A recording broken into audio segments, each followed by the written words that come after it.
अस्सलाम वालेकुम dear students. आज हम लोग chemistry first year new syllabus के अकॉर्डिंग चैप्टर नंबर 1 का एक और इम्पॉर्टेंट टॉपिक आयोनाइजेशन एनर्जी इसे डिस्कस करने जा रहे हैं स्टूडेंट्स। आयोनाइजेशन एनर्जी का कॉन्सेप्ट सीखने से पहले आयोनाइजेशन का कॉन्सेप्ट हमें आना चाहिए स्टूडेंट्स।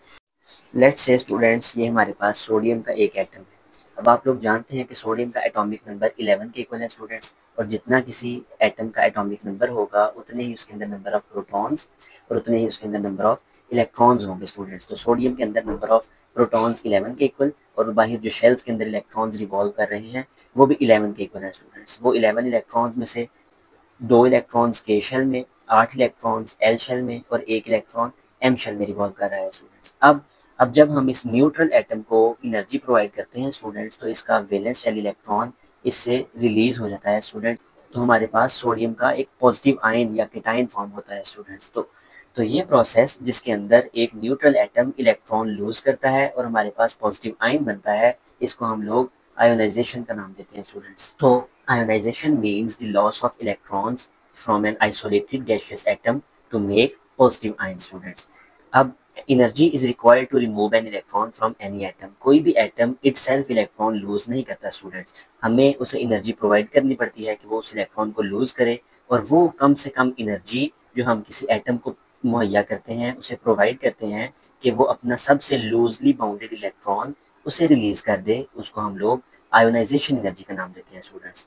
अगेन वो कम से कम एनर्जी जो हम किसी न्यूट्रल एटम को प्रोवाइड करते हैं कि वो अपना लूजली बाउंडेड इलेक्ट्रॉन उसे रिलीज कर दे और पॉजिटिव आयन की फॉर्मेशन हो जाए, उस अमाउंट ऑफ एनर्जी को हम आयोनाइजेशन एनर्जी का नाम देते हैं students. The energy needed to remove one electron from each atom, वो वाली एनर्जी जो कि एक इलेक्ट्रॉन को रिमूव करवाने के लिए चाहिए होती है from each atom, her atom में से, इन 1 मोल ऑफ एटम्स, अगर आप लोगों के पास 1 मोल के बराबर एटम्स हो of the element in the gaseous state, और वो एलिमेंट गैसियस स्टेट में हो, to form 1 mole of gaseous plus 1 ions. वो एनर्जी जो आप लोगों को 1 मोल एटम्स को प्रोवाइड करनी होती है कि वो 1 मोल पॉजिटिव आयंस बना दे, वो एनर्जी आयोनाइजेशन एनर्जी कहलाती है स्टूडेंट। अब ये मोल जो है, मोल के अंदर स्टूडेंट्स बेसिकली एवोगैड्रोस नंबर के इक्वल पार्टिकल्स होते हैं स्टूडेंट्स। तो 1 मोल के अंदर जो नंबर ऑफ एटम्स हैं वो 6.02 इंटू 10⁻23 एटम्स है स्टूडेंट। इतने एटम्स को जितनी एनर्जी हम प्रोवाइड करेंगे कि वो इतने ही +1 आयंस बना दे, उस अमाउंट ऑफ एनर्जी को हम लोग आयोनाइजेशन एनर्जी का नाम देंगे स्टूडेंट्स। अब फॉर एग्जांपल सोडियम के केस में, सोडियम गैसियस फॉर्म में एटम्स मौजूद हैं, इनको हम लोगों ने एनर्जी प्रोवाइड की तो हमारे पास सोडियम +1 आयन प्रोड्यूस हुआ स्टूडेंट्स। अब जितनी एनर्जी हम लोगों ने प्रोवाइड की इस न्यूट्रल गैसियस एटम को उसकी आयोनिक फॉर्म में कन्वर्ट करने के लिए, उसको हम लोग आयोनाइजेशन एनर्जी का नाम देंगे, और उसकी वैल्यू +494 किलो जूल पर मोल की इक्वल है स्टूडेंट्स। अब ये प्लस साइन क्यों आया स्टूडेंट्स? ये प्लस साइन एंडोथर्मिक रिएक्शन होने की अलामत है स्टूडेंट। मीन्स कि इतनी एनर्जी हमने रिएक्शन को प्रोवाइड की है, इतनी एनर्जी इस रिएक्शन में एड अप हो गई है स्टूडेंट्स, और फिर ये रिएक्शन हमें देखने को मिला। तो +494 kilo joule per mole is the ionisation energy of mole of sodium atom students. Example number 2 देखें स्टूडेंट्स, कैल्शियम की एग्जाम्पल है स्टूडेंट्स। कैल्शियम आप लोग जानते हैं डियर स्टूडेंट्स के ग्रुप नंबर 2 से बिलोंग करता है स्टूडेंट्स, और इसका एटॉमिक नंबर 20 के इक्वल है स्टूडेंट्स। एटॉमिक नंबर 20 के इक्वल मींस इसके अंदर नंबर ऑफ प्रोटॉन्स भी 20 और इसके अंदर नंबर ऑफ इलेक्ट्रॉन्स भी 20 के इक्वल है स्टूडेंट्स। अब वो नंबर ऑफ इलेक्ट्रॉन स्टूडेंट्स के शेल, एल शेल और एम शेल में अरेंज हुए हुए हैं स्टूडेंट्स। के शेल के अंदर नंबर ऑफ इलेक्ट्रॉन्स 2 के इक्वल, एल शेल के अंदर नंबर ऑफ इलेक्ट्रॉन्स 8 के इक्वल और एम शेल के अंदर नंबर ऑफ इलेक्ट्रॉन्स 10 के इक्वल है स्टूडेंट्स। अब लेट्स से कि हम इस एटम को एनर्जी प्रोवाइड करते हैं स्टूडेंट्स। कितनी एनर्जी प्रोवाइड करते हैं? 590 किलो जूल्स पर मोल। अब इस न्यूट्रल एटम को जब हम लोगों ने इतनी एनर्जी प्रोवाइड की तो यहाँ से एक इलेक्ट्रॉन रिलीज हो गया स्टूडेंट्स, एक इलेक्ट्रॉन रिलीज हुआ। अब यहाँ पर पहले नंबर ऑफ इलेक्ट्रॉन्स 20 के इक्वल थे, अब एक इलेक्ट्रॉन चूंकि रिलीज हो गया तो नंबर ऑफ इलेक्ट्रॉन्स 19 के इक्वल बच गए स्टूडेंट्स, और ये कैल्शियम +1 आयन हमारे पास प्रोड्यूस हो गया स्टूडेंट्स। राइट, हम लोगों ने 590 किलो जूल पर मोल इस कैल्शियम के एटम को एनर्जी प्रोवाइड की, इसने एक इलेक्ट्रॉन लूज किया और कैल्शियम +1 आयन बन गया स्टूडेंट्स। अब जो कैल्शियम +1 आयन बना, हमने अगेन उसको 1150 किलो जूल पर मोल एनर्जी प्रोवाइड की, और उसमें से एक और इलेक्ट्रॉन उसको रिलीज करवा दिया डियर स्टूडेंट्स, और हमारे पास कैल्शियम +2 आयन बन गया। ये देखें स्टूडेंट्स, अब थर्ड स्टेप में कैल्शियम +2 जो हमारे पास बना, इसको हमने अगेन 1940 किलो जूल पर मोल एनर्जी प्रोवाइड की, और इसमें से हम लोगों ने एक थर्ड इलेक्ट्रॉन उसे भी रिलीज करवा दिया स्टूडेंट्स। अब चूंकि पहले स्टेप में पहला इलेक्ट्रॉन रिमूव करवाने के लिए हम लोगों ने एनर्जी प्रोवाइड की, तो इसको फर्स्ट आयोनाइजेशन एनर्जी का नाम दे दिया। सेकंड स्टेप में हमने दूसरा इलेक्ट्रॉन रिमूव करवाने के लिए एनर्जी प्रोवाइड की, तो इसको सेकंड आयोनाइजेशन एनर्जी का नाम दे दिया। और थर्ड स्टेप में हमने कैल्शियम का तीसरा इलेक्ट्रॉन रिमूव करवाने की कोशिश की, और इसमें जो हमें एनर्जी देनी पड़ी, जो एनर्जी प्रोवाइड करनी पड़ी, उसको हम लोगों ने थर्ड आयोनाइजेशन एनर्जी का नाम दे दिया। नेक्स्ट स्टूडेंट्स, हमारे पास फैक्टर्स आ जाते हैं आयोनाइजेशन एनर्जी के, कि आयोनाइजेशन एनर्जी किन चीज़ों के ऊपर डिपेंड करती है स्टूडेंट्स। तो पहला फैक्टर हमारे पास है न्यूक्लियर चार्ज। न्यूक्लियस के अंदर स्टूडेंट्स हमारे पास प्रोटॉन्स और न्यूट्रॉन्स मौजूद होते हैं students. Protons carry positive charge and neutrons are neutral student. Proton के ऊपर पॉजिटिव चार्ज होता है।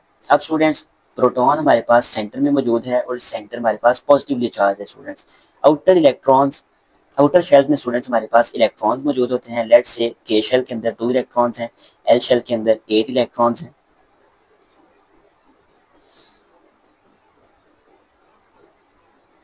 ये देखें स्टूडेंट्स, अब इलेक्ट्रॉन्स कैरी नेगेटिव चार्ज, ये बात आप लोग जानते हैं। प्रोटॉन स्टूडेंट्स, इनके ऊपर पॉजिटिव चार्ज, इलेक्ट्रॉन्स के ऊपर नेगेटिव चार्ज, तो ये एक दूसरे को अट्रैक्ट करते हैं स्टूडेंट्स। तो प्रोटॉन्स या न्यूक्लियस हमारे पास जो है, ये आउटर इलेक्ट्रॉन्स को अपनी तरफ अट्रैक्ट करता है, उनके ऊपर electrostatic force of attraction apply होती है स्टूडेंट्स। अब जितने नंबर ऑफ प्रोटॉन्स बढ़ते जाएंगे, मतलब उतना न्यूक्लियर चार्ज बढ़ता चला जा रहा है स्टूडेंट्स। न्यूक्लियस के ऊपर मौजूद चार्ज बढ़ता चला जा रहा है, और जितना न्यूक्लियर चार्ज बढ़ता चला जाएगा, ये nuclear charge in outer electrons को उतनी शिद्दत से अपनी तरफ खींचेगा स्टूडेंट्स। और जितनी शिद्दत से ये उनको अपनी तरफ खींचेगा, उतना ज़्यादा हमारे पास इस इलेक्ट्रॉन को या किसी भी इलेक्ट्रॉन को वहाँ से रिमूव करवाना मुश्किल हो जाएगा स्टूडेंट्स। मुश्किल क्यों हो गया? क्योंकि अब न्यूक्लियस उस इलेक्ट्रॉन को ज़्यादा फोर्स से अपनी तरफ अट्रैक्ट कर रहा है स्टूडेंट्स। अगर इस इलेक्ट्रॉन को यहाँ से रिमूव करवाना ज़्यादा मुश्किल हुआ, तो हमें इस इलेक्ट्रॉन को ज़्यादा एनर्जी देनी पड़ेगी कि इलेक्ट्रॉन यहाँ से रिलीज हो पाए स्टूडेंट्स, राइट। न्यूक्लियर चार्ज जैसे जैसे बढ़ता चला जाएगा, then there will be a greater force of attraction. Nucleus उन इलेक्ट्रॉन्स को ज्यादा जोर से अपनी तरफ खींचेगा स्टूडेंट्स, और more difficult to remove electron, और उस इलेक्ट्रॉन को वहां से आजाद करवाना, वहां से रिलीज करवाना ज्यादा डिफिकल्ट हो जाएगा students. And hence higher will be the ionisation energy. हमें इस इलेक्ट्रॉन को यहाँ से छुड़वाने के लिए ज्यादा एनर्जी प्रोवाइड करनी पड़ेगी स्टूडेंट्स। तो न्यूक्लियर चार्ज के बढ़ने से आयोनाइजेशन एनर्जी बढ़ती है स्टूडेंट्स। ये हमारे पास था पहला फैक्टर। अब सेकंड फैक्टर है स्टूडेंट्स हमारे पास साइज ऑफ एटम और साइज ऑफ आयन। एक एटम का साइज अगर बड़ा होगा तो आयोनाइजेशन की एनर्जी के ऊपर क्या फर्क पड़ेगा, उस एटम का साइज छोटा होगा तो आयोनाइजेशन एनर्जी के ऊपर क्या फर्क पड़ेगा स्टूडेंट्स। लेट्स से हमारे पास बिगर एटम सोडियम और स्मॉलर एटम लिथियम है स्टूडेंट्स। इसकी एग्जांपल देख लें तो बिगर एटम के केस में आप लोग देखते हैं कि न्यूक्लियस और इलेक्ट्रॉन, आउटर मोस्ट इलेक्ट्रॉन जिसको हम लोगों ने रिमूव करवाना है, न्यूक्लियस और उस इलेक्ट्रॉन के दरमियान ज्यादा इलेक्ट्रॉन्स आ रहे हैं स्टूडेंट्स। अब ये ज्यादा इलेक्ट्रॉन्स क्या करते हैं, ये न्यूक्लियस की इस इलेक्ट्रॉन के ऊपर लगने वाली फोर्स उसको शील्ड करते हैं स्टूडेंट्स। लास्ट लेक्चर में भी हम लोगों ने शील्डिंग इफेक्ट का कॉन्सेप्ट पढ़ा। अगर आप लोगों ने वो वीडियो नहीं देखी तो आप लोग वो वीडियो भी देख सकते हैं, ताकि आप लोगों को शील्डिंग इफेक्ट का कॉन्सेप्ट डिटेल में समझ आ जाए स्टूडेंट्स। अब ये इनर इलेक्ट्रॉन्स इस आउटर इलेक्ट्रॉन के ऊपर लगने वाली जो न्यूक्लियर पुल है, न्यूक्लियर फोर्स ऑफ अट्रैक्शन है, इसको शील्ड कर रहे हैं स्टूडेंट्स। एंड हेंस इस इलेक्ट्रॉन को यहाँ से रिलीज करवाना आसान है बनिस्बत दूसरे केस में, जहाँ पर न्यूक्लियस और आउटर इलेक्ट्रॉन्स के दरमियान ज्यादा इलेक्ट्रॉन्स नहीं है, वहाँ पर ज्यादा शील्डिंग इफेक्ट देखने को नहीं मिल रही। ये जो इलेक्ट्रॉन है ये इजीली यहाँ से रिलीज नहीं हो सकता, क्योंकि इसको अंदर की तरफ ज्यादा फोर्स ऑफ अट्रैक्शन से पुल किया जा रहा है स्टूडेंट्स, राइट। बिगर एटम्स में क्या होगा कि less force between nucleus and outer electrons, and hence it will be easier to remove electrons, and consequently the ionisation energy will be lesser. कम आयोनाइजेशन एनर्जी प्रोवाइड करनी पड़ेगी इस इलेक्ट्रॉन को यहाँ से रिमूव करवाने के लिए। स्मॉल साइज एटम्स के केस में more force of attraction between nucleus and electrons, nucleus और इलेक्ट्रॉन्स के दरमियान फोर्स ऑफ अट्रैक्शन ज्यादा होगी, and hence it will be difficult to remove electron, ultimately leading to greater ionisation energy. हमें ज्यादा energy provide करनी पड़ेगी कि ये इलेक्ट्रॉन यहाँ से रिलीज हो जाए स्टूडेंट्स। आई होप सो कि साइज ऑफ एटम या साइज ऑफ आयन वाला पॉइंट भी आप लोगों को क्लियर हो गया होगा स्टूडेंट्स। थर्ड पॉइंट की तरफ बढ़ते हैं स्टूडेंट्स। थर्ड पॉइंट है electronic arrangement students. Electronic arrangement, electrons किस तरह से अरेंज होते हैं सब शेल्स के अंदर, ऑर्बिटल्स के अंदर, ये कॉन्सेप्ट है student. Half filled and completely filled orbitals are more stable students. Electronic arrangement के केस में स्टूडेंट्स हम लोग कुछ एग्जांपल्स के थ्रू इस कॉन्सेप्ट को सीखते हैं स्टूडेंट्स। लेट्स से ऑक्सीजन की एग्जांपल लेते हैं तो ऑक्सीजन की इलेक्ट्रॉनिक कॉन्फ़िगरेशन होती है students 1s2, 2s2, 2px1, 2px2, 2py1, 2pz1 student. अब ऑक्सीजन के केस जो p ऑर्बिटल्स हैं ये हाफ फिल्ड नहीं है students. p orbitals maximum 6 electrons इनको एकोमोडेट कर सकते हैं स्टूडेंट, और 6 का हाफ 3 के इक्वल आता है स्टूडेंट्स। ऑक्सीजन के केस के अंदर इन p ऑर्बिटल्स के अंदर 3 की बजाय 4 इलेक्ट्रॉन्स हैं, विच मीन्स कि ये ऑर्बिटल हाफ फिल्ड नहीं है student, they are more filled than half filled. इसमें 3 की बजाय 4 इलेक्ट्रॉन्स हैं, और हम लोगों ने जो पॉइंट पढ़ा, जो रूल पढ़ा कि हाफ फिल्ड ऑर्बिटल्स वो ज़्यादा स्टेबल होते हैं स्टूडेंट बनिस्बत इसके कि उनके अंदर हाफ से ज़्यादा या हाफ से कम इलेक्ट्रॉन्स हों। तो ऑक्सीजन लेस स्टेबल है स्टूडेंट। ऑक्सीजन लेस स्टेबल है मतलब इसमें से इलेक्ट्रॉन निकालना उतना ज़्यादा आसान है स्टूडेंट्स, तो इसको कम एनर्जी देने पर भी ये इलेक्ट्रॉन्स को रिमूव करवा देता है स्टूडेंट्स को। कितनी आयोनाइजेशन एनर्जी इसको प्रोवाइड करनी पड़ी, 1365 किलो जूल्स पर मोल। अब दूसरा केस अगर हम लोग देखें नाइट्रोजन का, तो उसके केस में स्टूडेंट्स ये जो ऑर्बिटल होगा इसके अंदर 2 इलेक्ट्रॉन नहीं होंगे, इसके अंदर 1 इलेक्ट्रॉन होगा स्टूडेंट। इसमें भी 1, इसमें भी और इसमें भी। देन हमारे पास ये जो p ऑर्बिटल होगा इसमें 6 इलेक्ट्रॉन्स होने की बजाय 3 इलेक्ट्रॉन्स होंगे, और वो हाफ फिल्ड होगा, और हाफ फिल्ड ऑर्बिटल्स ज्यादा स्टेबल होते हैं स्टूडेंट। तो आइए इसको डिटेल में देखें। ये देखिए स्टूडेंट्स, नाइट्रोजन का एटॉमिक नंबर 7 है, विच मीन्स इसके अंदर नंबर ऑफ इलेक्ट्रॉन्स और नंबर ऑफ प्रोटॉन्स 7 के इक्वल है। अब वो 7 इलेक्ट्रॉन्स पहले सब शेल 1s1, 1s के अंदर 2 इलेक्ट्रॉन्स, 2s के अंदर 2 इलेक्ट्रॉन्स, और p ऑर्बिटल्स के अंदर 3 इलेक्ट्रॉन्स हैं स्टूडेंट्स। अब आप लोग देख पा रहे हैं स्टूडेंट्स कि ये ऑर्बिटल हाफ फिल्ड है स्टूडेंट्स, इसमें 6 इलेक्ट्रॉन्स होने की बजाय 3 इलेक्ट्रॉन्स हैं स्टूडेंट्स। सो अब 3 इलेक्ट्रॉन्स हैं तो ये हाफ फिल्ड ऑर्बिटल्स हैं, और हम लोग पहले ही देख चुके हैं कि half filled orbitals have extra stability, they are extra stable. अब ये एक्स्ट्रा स्टेबल हैं, मोर स्टेबल हैं, तो इनमें से इलेक्ट्रॉन्स को रिमूव करवाना उतना ही मुश्किल काम है, उतना ही डिफिकल्ट काम है, और जितना इलेक्ट्रॉन्स को यहाँ से रिमूव करवाना डिफिकल्ट काम है, उतनी ही हमें इनको ज़्यादा एनर्जी प्रोवाइड करनी पड़ेगी कि इलेक्ट्रॉन को रिलीज कर दें, और हमारे पास अल्टीमेटली आयोनाइजेशन की वैल्यू, आयोनाइजेशन एनर्जी की वैल्यू वो इंक्रीज कर जाएगी स्टूडेंट्स। ऑक्सीजन के केस में हम लोगों ने ये वैल्यू देखी, वो 1365 थी स्टूडेंट्स, लेकिन यहाँ पर ये इंक्रीज होकर 1403 किलो जूल्स पर मोल के इक्वल आ गई, which means half filled orbitals are more stable than other orbitals students. ये कॉन्सेप्ट आप लोगों को समझ आ गया स्टूडेंट्स हाफ फिल्ड ऑर्बिटल्स की स्टेबिलिटी का।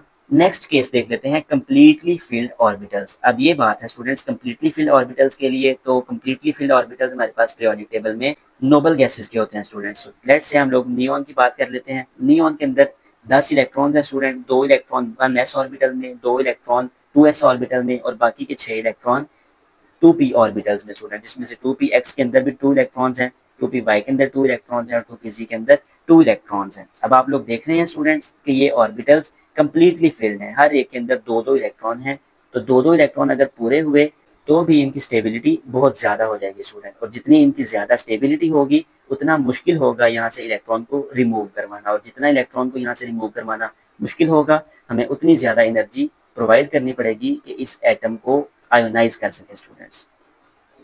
नियॉन की आयोनाइजेशन एनर्जी की वैल्यू 2081 किलो जूल्स पर मोल के इक्वल है स्टूडेंट, जो कि पहले हमारे पास जो जितनी एग्जांपल्स थी उनकी निस्बत काफ़ी ज़्यादा है, और ये इस पॉइंट को शो कर रहा है कि completely filled orbitals have extra stability, और जब एक्स्ट्रा स्टेबल है तो उनमें से इलेक्ट्रॉन को रिमूव करना डिफिकल्ट होगा, और जितना इलेक्ट्रॉन्स को रिमूव करना डिफिकल्ट होगा हमें उतनी ज़्यादा एनर्जी प्रोवाइड करनी पड़ेगी कि वो इलेक्ट्रॉन्स वहाँ से रिलीज हो पाएँ स्टूडेंट्स। फैक्टर नंबर 4 है students shielding effect. Shielding effect, अब इसमें भी पॉइंट आ गया, ये सीख लें स्टूडेंट्स। शील्डिंग इफेक्ट बेसिकली क्या चीज़ है कि न्यूक्लियस आउटर इलेक्ट्रॉन्स को अट्रैक्ट करता है, और जो हमारे पास आउटर शेल में मौजूद इलेक्ट्रॉन्स होते हैं वो इस न्यूक्लियर पुल को एज इट इज़ एक्सपीरियंस नहीं कर पाते जितना कि ये इनर इलेक्ट्रॉन्स इनको एक्सपीरियंस करते हैं।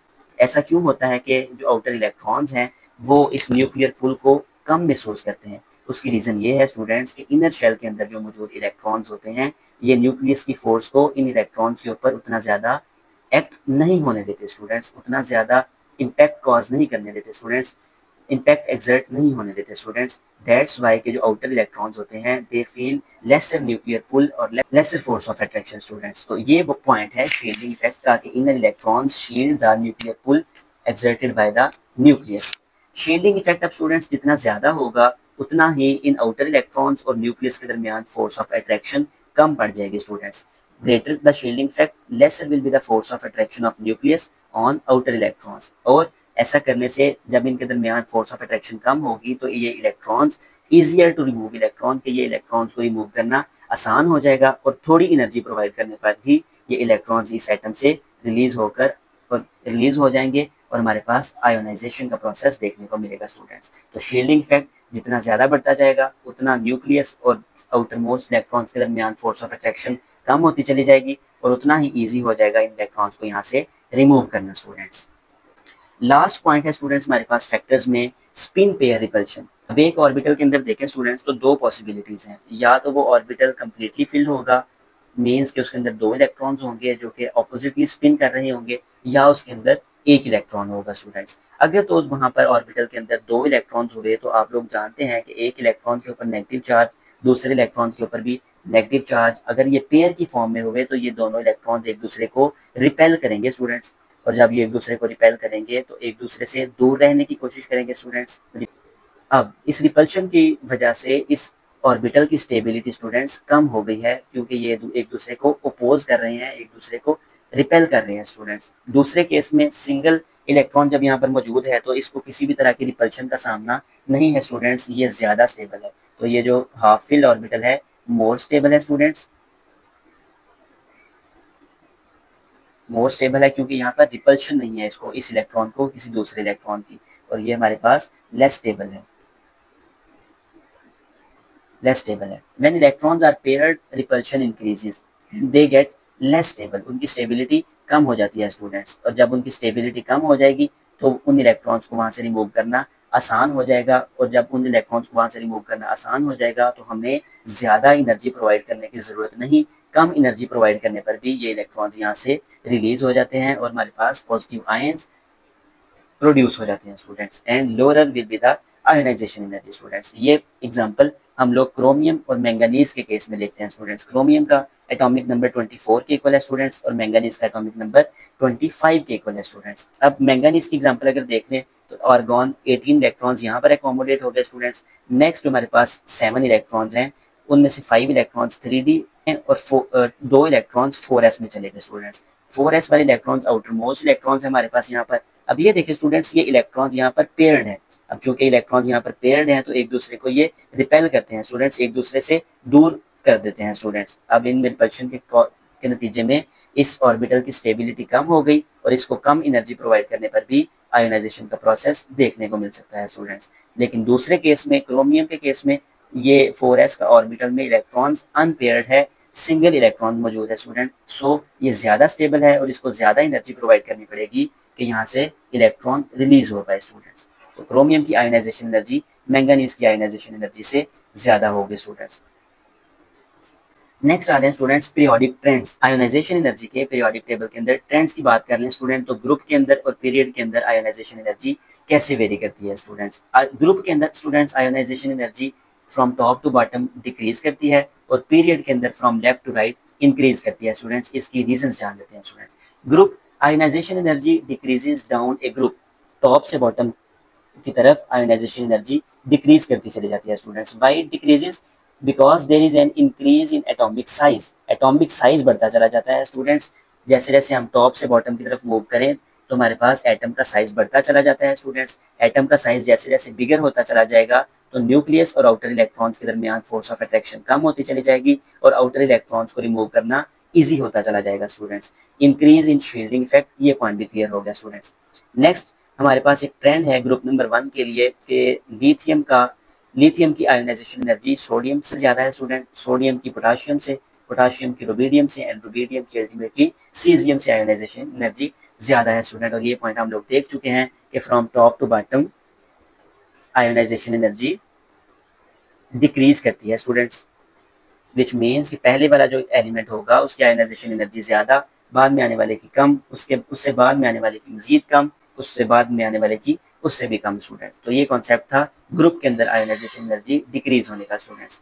दूसरी तरफ स्टूडेंट्स पीरियड के अंदर लेफ्ट से राइट आयोनाइजेशन एनर्जी इंक्रीज करती है स्टूडेंट्स। ग्रुप नंबर 2 की बात कर लें, lithium, beryllium, boron, carbon, nitrogen, oxygen, fluorine and neon students. अब ये जैसे जैसे हम लोग लेफ्ट टू राइट मूव करते चले जाते हैं स्टूडेंट्स, तो नंबर ऑफ प्रोटॉन्स वो इंक्रीज करते चले जाते हैं और नंबर ऑफ शेल्स सेम रहते हैं। ये हम लोग पिछली वीडियो एटॉमिक रेडियस वाले कॉन्सेप्ट में सारा कॉन्सेप्ट सीख कर रहे हैं स्टूडेंट्स। अब लेफ्ट से राइट की तरफ जाते जाते न्यूक्लियर चार्ज बढ़ता चला जाता है स्टूडेंट, और एटॉमिक रेडियस कम होता चला जाता है स्टूडेंट। जितना एटम का साइज कम होगा उतना मुश्किल होगा उस एटम में से इलेक्ट्रॉन को रिलीज करवाना। सो अगर हम लोग इस तरफ को देखें तो आयोनाइजेशन एनर्जी इंक्रीज करती चली जाती है student. Lithium, beryllium, boron, carbon, ये देखें स्टूडेंट, इस तरह का ट्रेंड देखने को मिलता है हमारे पास कि बाद में आने वाला जो एलिमेंट है उसकी आयोनाइजेशन एनर्जी उससे पहले वाले से ज़्यादा होती है स्टूडेंट्स। कुछ एक्सेप्शंस होती हैं स्टूडेंट्स यहाँ पर, जैसा कि नाइट्रोजन और ऑक्सीजन के केस में हम लोगों ने देखा